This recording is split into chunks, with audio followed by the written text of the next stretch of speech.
नमस्कार मित्रांनो, मी आपल्या शेतात सव्वा दोन एकरमध्ये शेगवा लागवड केलेली आहे। हे बघा शेगवा। या शेवग्याची कटई आपण 2 फुटावर केली होती। 2 फुटानंतर हे बघा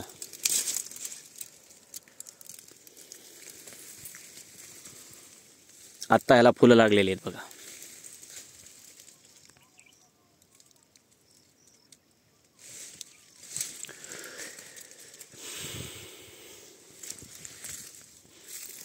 आणि सांगायचं असं झालं की हे जे कापसात लावलेलं आहे आपण शेवगा, आणि काही शेवगा तज्ञांचा सल्ला असा आहे की जिथे शेवगा लावला आहे तिथं दुसरं पीक काहीच घ्यायचं नाही। हे बघा, हे आपला शेवगा आहे आणि प्रत्येक झाड हे फुलात आलेलंच आहे। 2 फुटावर कटई करून पाणीही दिलेलं नाही। पावसाळ्यापासून आत्ता 3 दिवसापूर्वी पाणी सोडलेले।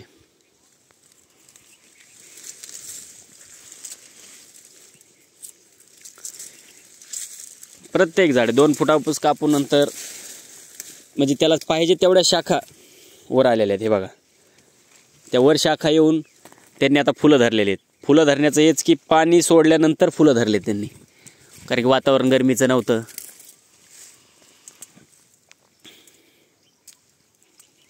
हे बघा, क्लिअर दिसत नसन थोडं कॅमेऱ्याचा याच्यामुळे, आणि कॅप्चर करण्यात कॅमेरा त्याच्यामुळं समजत नाही आहे। प्रत्येक झाड असं झालेलं आहे की आता परत ह्याची कटई किती फुटापासून करायला पाहिजे। आता माल तर घेणं आहे। 6-7 महिने झालेले आहे शेवग्याला आपल्या। पहिले व्हिडिओ पण आहेत माझ्याकडे शॉर्ट, ते टाकलेले त्याच्यामध्ये। हे बघा, हे फुलं तर बघा, हे फुलं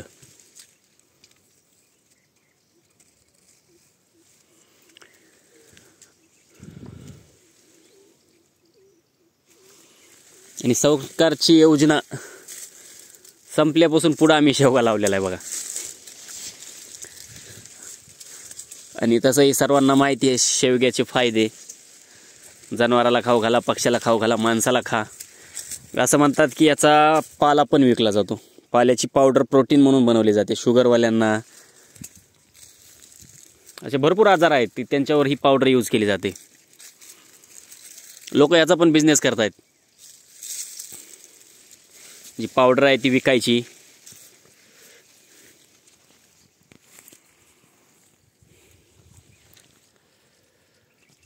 आणि आपलं नुकसान म्हणजे याच्यामुळे झाले। हे बघा, कापसात शेवगा हा कापसात लावला आणि कापसात लावल्यामुळे फक्त तो वाढच झाली त्याची।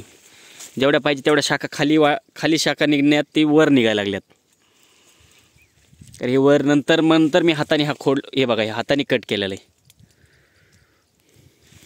प्रत्येक झाडा। हे फक्त कापसामुळे। आणि असं नाही आहे की फक्त कापूस आपण नुकसान झालंय, कापूस लावून कापसाने पण चांगलं भरघोस उत्पन्न दिले।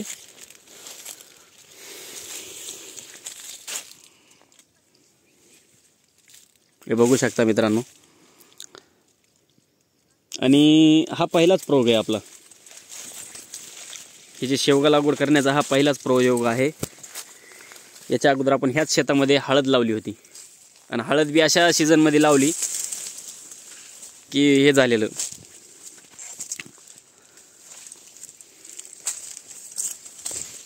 पहिला पाऊस चांगला झाला आणि परत पावसाने जी दांडी मारली ती दुष्काळ पडला होता। तिथं बी भरपूर नुकसान झालं होतं।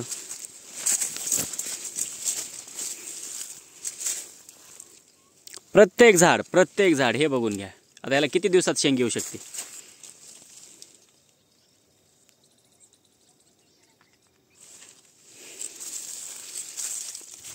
आणि हा पूर्ण प्लॉट रेडी आहे। फळं येण्यासाठी हा पूर्ण प्लॉट रेडी आहे। बघू शकता आपण व्हिडिओमध्ये। आणि ह्याच्यात आपण ठिबक वाटे पाणी देतोय। अजून एकही फवारणी नाही, काही फवारणी असतील तर सांगा। एकही फवारणी नाही, काही नाही, पिवळा पडतोय, फक्त वाढत चाललाय. कट करायला पाहिजे का हे पण सांगा. कटिंग किती दिवसानंतर करायला पाहिजे, अजून फळ घ्यायचे ह्या वेळेसचा माल घ्यायचा का नाही घ्यायचा हे पण सांगा. आणि त्यावेळेचा माल घेऊन माल काढून कितव्या दिवसाची कटाई करायची